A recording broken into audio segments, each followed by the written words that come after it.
aku Dila dan aku dari Humas Vkom Unpad, dan pada kali ini aku berkesempatan untuk mewawancarai salah satu praktisi PR dari KTB Fuso. Nah, boleh nih Bu diperkenalkan dulu terlebih dahulu nama dan juga asal perusahaan dan juga role di PR saat ini sebagai apa? Oke, baik. Nama saya adalah Ajeng Mustika Triyanti.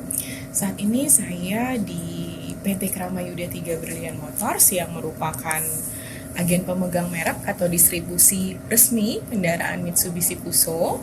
Saya saat ini menduduki posisi sebagai Marketing Communication di PT Kramayuda 3 Brilliant Motors.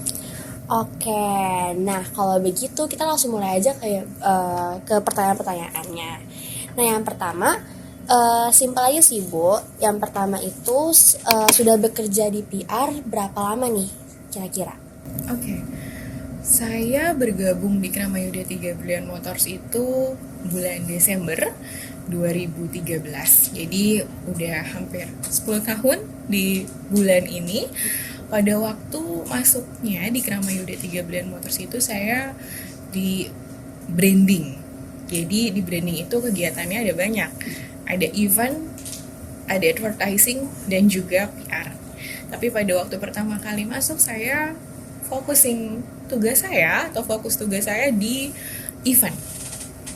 Namun eventnya bukan event yang acara aja selesai, karena saya adalah di branding, di mana saya masuk di tim event, tapi eventnya bagaimana membuat sebuah event yang dapat merangsang penjualan.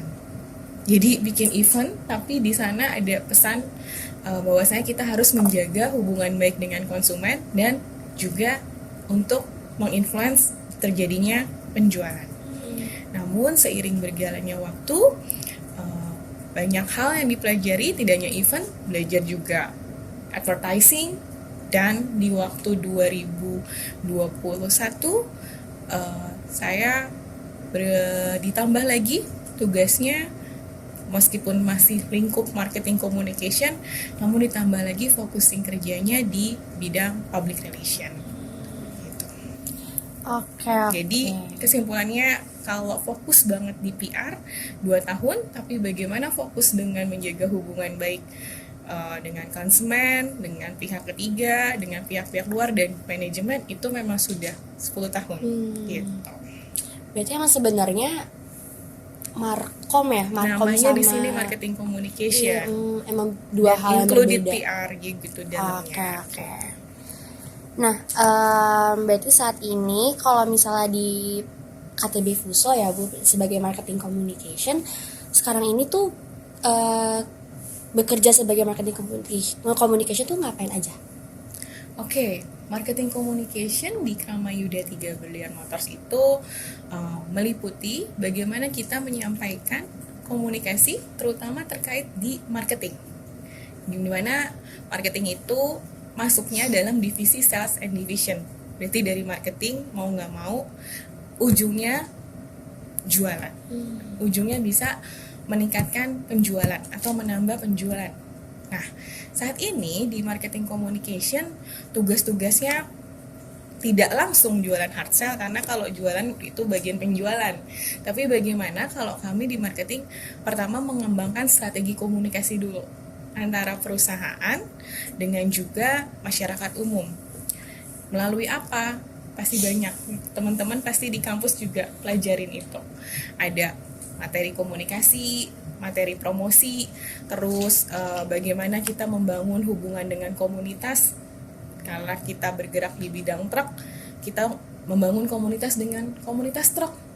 Itu namanya Kentermania Indonesia Community, karena produk kita namanya Kenter.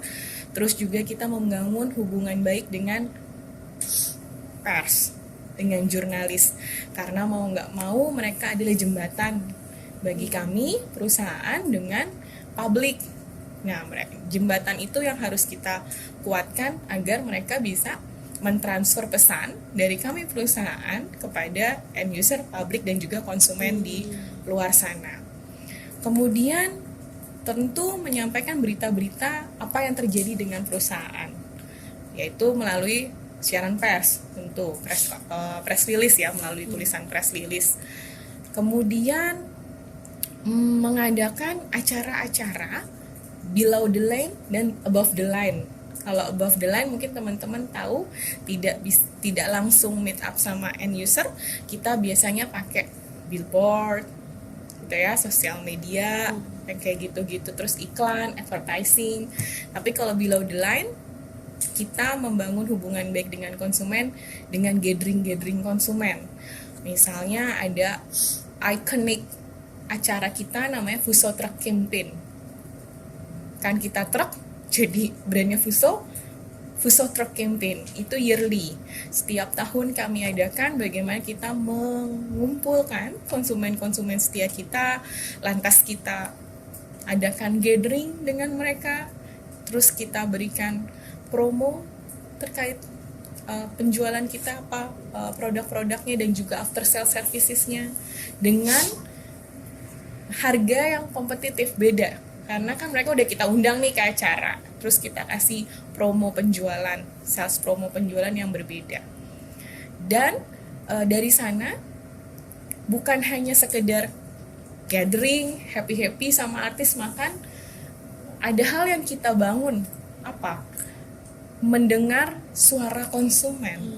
Saya dengan Dila makan, gimana produk kita, kuat nggak, bisa nggak, dari situ akan kita dapet tuh suara-suara konsumen kayak gimana sih, apa sih yang harus diimprove, ditingkatkan, apa yang udah baik, apa yang belum, dan lain sebagainya. Dan yang paling penting lagi, marketing communication terutama dari sisi PR itu adalah membangun citra baik perusahaan. Bagaimana perusahaan kita dipandang baik oleh masyarakat luas dan positif untuk publik secara eksternal, baik itu secara konsumen, terusnya masyarakat umum, dan semua shareholder dan stakeholder semua juga terbangun dengan baik hubungan komunikasinya. Itu Medila. Oke, semuanya tiba-tiba kita agak pindah posisi dikit, tapi nggak apa-apa. Mungkin Ini kelihatan. iya, ini salah satu produk dari KTB Fuso ya, Bu. Nah, branding harus gitu. Benar. Juga lah ada busanya. Oke, nah mungkin sekarang aku mau langsung ke next question aja. Sebenarnya apa sih, Bu, peran seorang jurnalis bagi praktisi PR?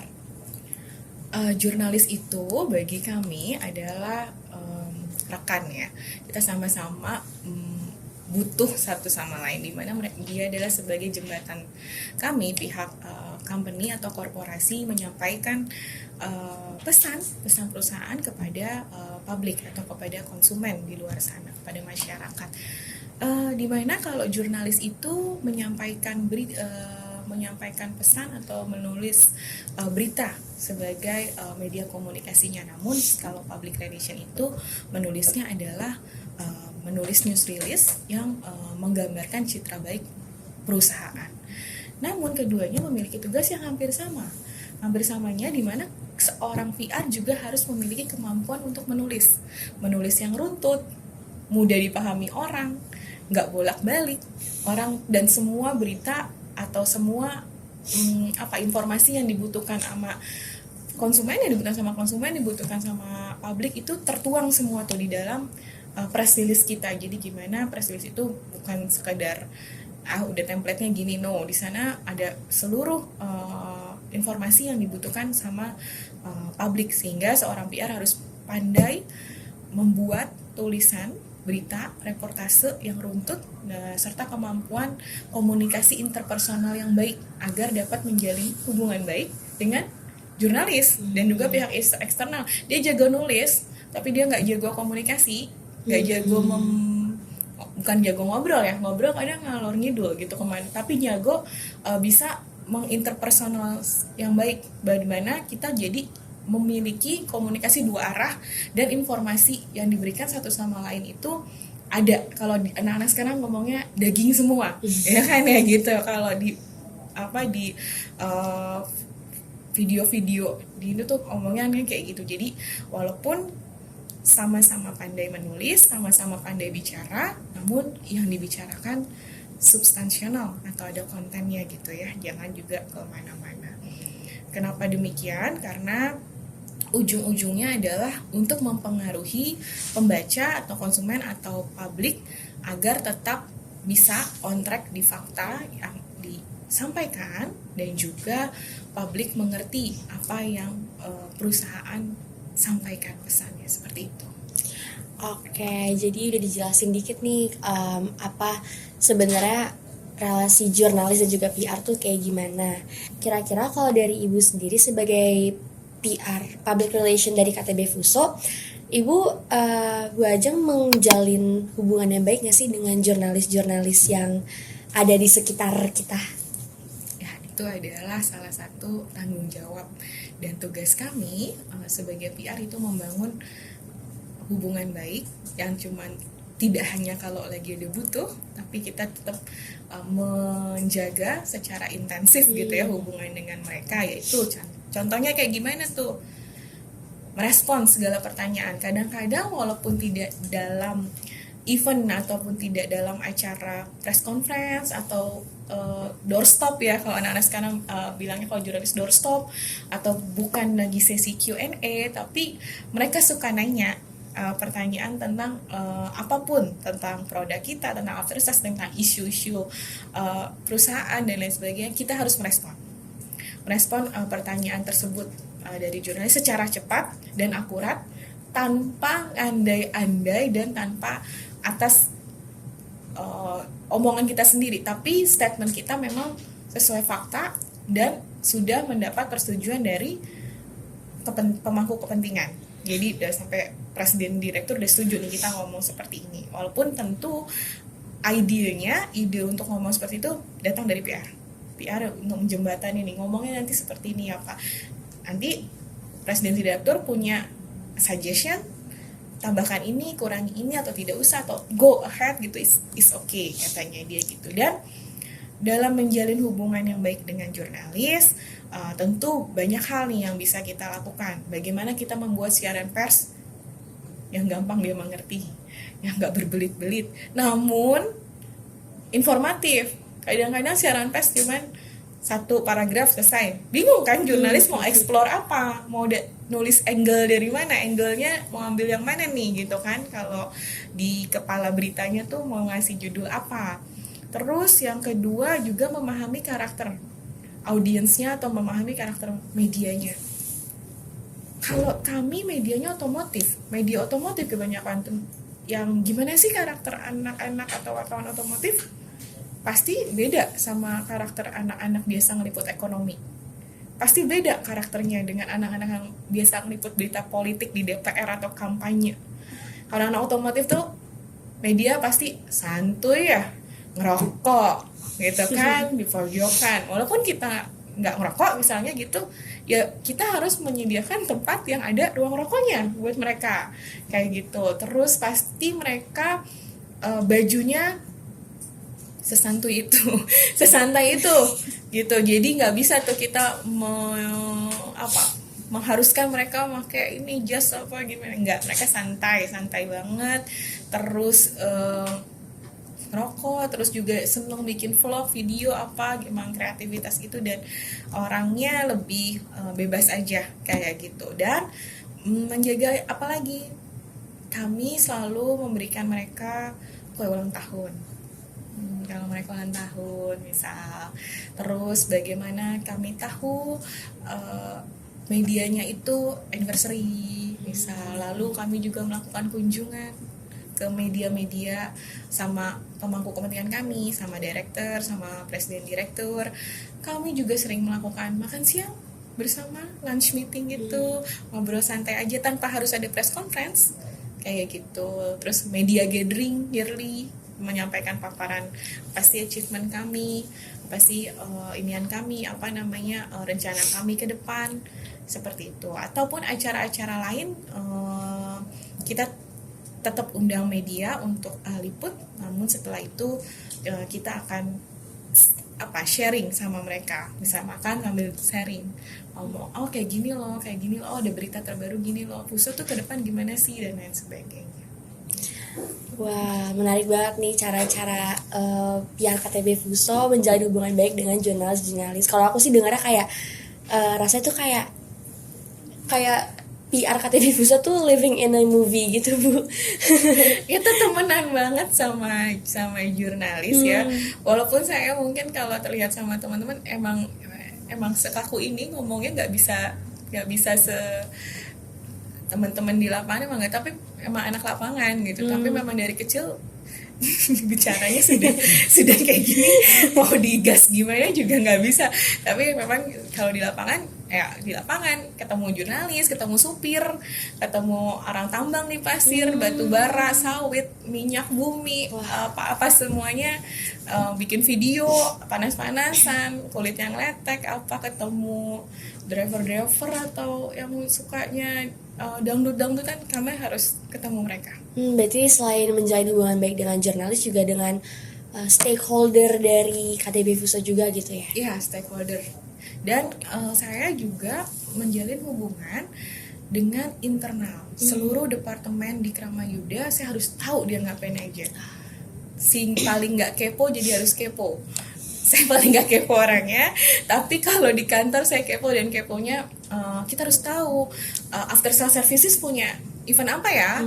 Terus misalnya product planning mau ada launching apa ya, market quality gimana ya, networks mau buka dealer baru di mana ya. Saya harus tahu tuh dia ngapain aja tuh, saya harus tahu, dan saya harus membuat berita tentang itu.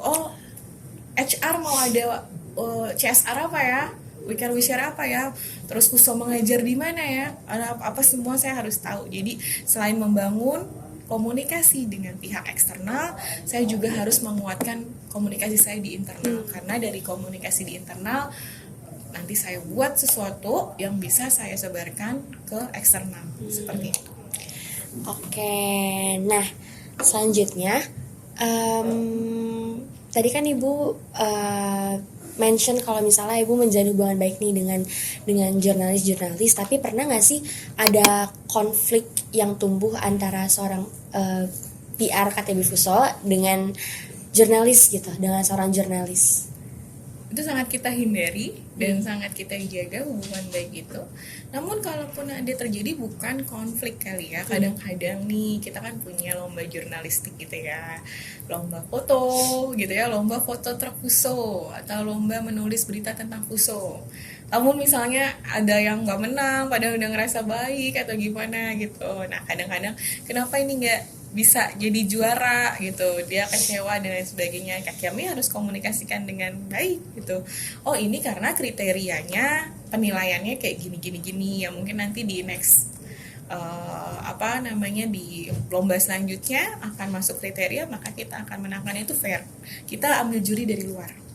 Jadi nggak ambil juri dari kita aja, kita juga libatkan juri dari luar. Misalnya kalau ada lomba foto, kita ambil fotografer dari luar, misalnya Arben Rembe dan lain sebagainya, untuk jadi juri. Jadi benar-benar fair gitu. Oke, berarti mau bagaimanapun kondisinya harus tetap menjadi hubungan yang baik ya dengan jurnalis, karena mungkin biar agak mengganggu pekerjaan seorang PR juga kali ya, Bu. Iya. Nah selanjutnya nih, ada nggak sih Bu Ajeng standar atau harapan tersendiri tentang media relations yang ideal? Karena kan mungkin menurut Bu Ajeng tuh cara kita menjalin hubungan baik dengan media ini mungkin idealnya seperti ini. Nah kira-kira ada nggak sih kalau di lapangan, di asli tuh kayak sebenarnya kayak gimana hubungan yang ideal tuh?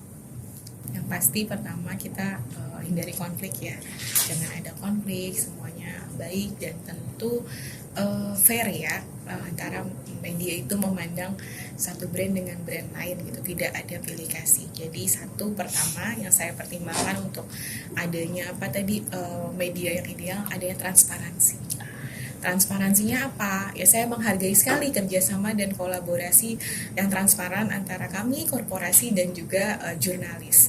Dimana dengan ada transparansi, maka ini memungkinkan kami nih kedua belah pihak dapat berkomunikasi secara jelas, akurat, dan juga menciptakan pesan yang kredibel. Gak dilebih-lebihin, gak dikurang-kurangin. Itu transparan.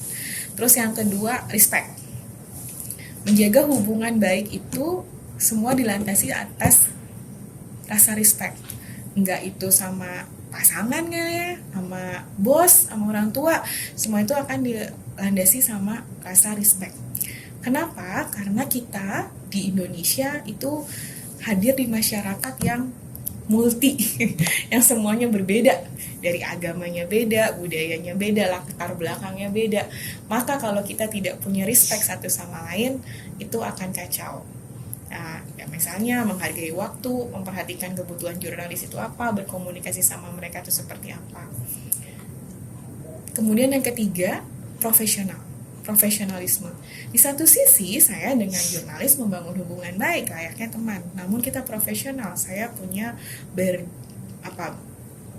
batasan bahwa saya ini adalah korporasi dan kamu adalah jurnalis. Ada di situ. Walaupun secara bergaul dalam sehari-hari itu santai aja, nggak usah kaku gitu, tapi mau bagaimanapun kita harus profesional. Bagaimana menjaga etika bahwa kita dari sebuah perusahaan, menjaga nama baik perusahaan, dan mereka juga dari perusahaan tempat mereka bekerja.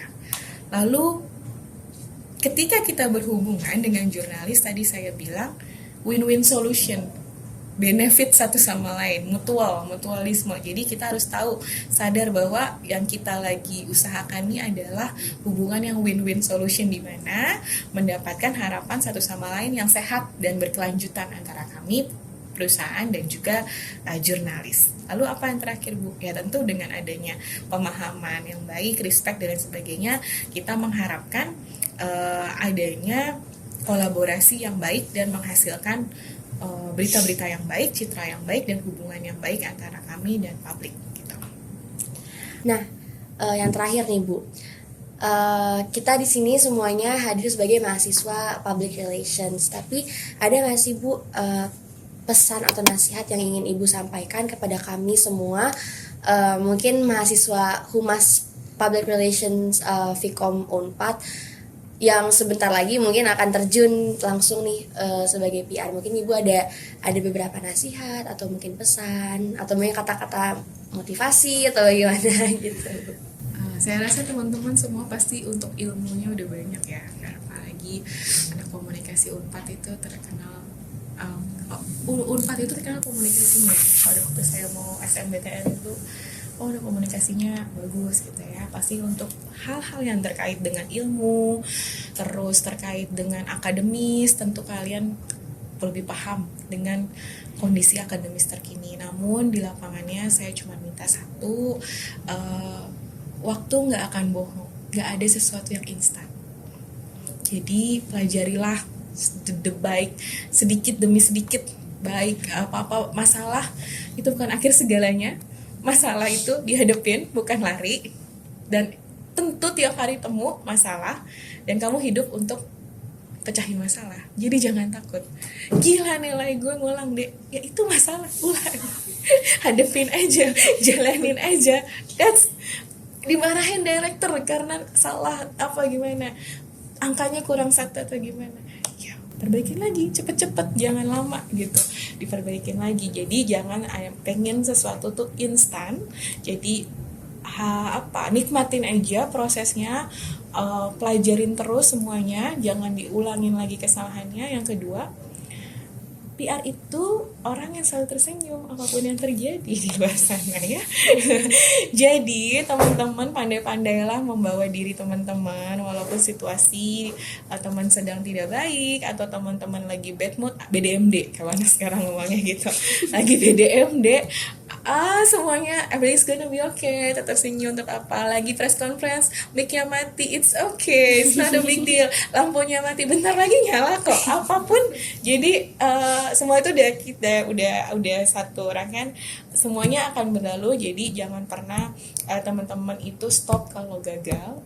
Hadapin aja mental tuh, namanya masalah mental. Saya tahu teman-teman pasti kalau lebih pintar, lebih bisa, tapi mental itu akan dijawab dengan waktu. Jadi jangan pernah takut untuk gagal, jangan pernah takut untuk salah, tapi bukan salah mulu juga, nggak gagal mulu juga. Waktu yang ketiga, hargai waktu teman-teman, karena dari situ kita terlihat orang seperti apa. Dan komit, udah dikerjain ini belum tadi? Iya pak, iya belum, besok. Iya pak, tadi kan saya ngerjain ini pak. Nggak mau tahu. Direktur bos nggak mau tahu kamu tadi habis ngerjain apa, kamu tadi di jalan, nggak ada yang mau tahu. Itu kalau di perusahaan ya. Jadi bedakan nanti kita pas sama mami papi di rumah. Iya ma, tadi aku gini, mami papi, oh it's okay. But kalau kamu bekerja untuk orang lain, bukan untuk mami papi kamu. Dimana kamu di sini dibayar gitu. Jadi kita harus ubah tuh mindsetnya. Ketika di rumah sebagai princess gitu, sampai di kantor kita harus pahami kita ini adalah sebagai apa. Tetap harus happy karena kalian membawa citra baik perusahaan. Kalau kalian BDMD terus, bad mood, sementara di luar sana mengharapkan kalian ceria ketemu kalian sebagai perwakilan, tapi kalian yang cemberut, tentu citra baik perusahaan itu akan hilang. Jadi pintar-pintar membawa diri, manfaatkan waktu nggak akan bohong, itu adalah berproses. Jangan pernah berpikir sesuatu instan. Nah, begitu ya teman-teman. Jadi untuk semua mahasiswa Humas Vkom Unpad, didengerin nih dari pesan dari praktisi PR-nya langsung. Jadi yang penting intinya adalah jangan buang-buang waktu lah ya, jangan meremehkan waktu. Oke, kalau begitu pertanyaan tadi sudah menjadi penghujung sesi interview kita. Makasih banget ya Bu Ajeng udah sharing-sharing sama kita mengenai dunia PR di KTB Fuso. Kalau begitu kita dadah ke orang-orangnya. Saya mau di-up ke YouTube. Dadah, terima kasih. Saya mewakili PT Krama Yuda 3 Biliar Motors, yaitu agen pemegang merek Mitsubishi Fuso. Sangat berterima kasih karena diberikan kesempatan dari teman-teman dari Humas Universitas Pajajaran sudah datang ke perusahaan kami. Terima kasih. Semoga obrolan ini bisa bermanfaat buat teman-teman dan selamat mengarungi dunia public relations sebenarnya. Terima kasih. Oke, terima kasih Bu.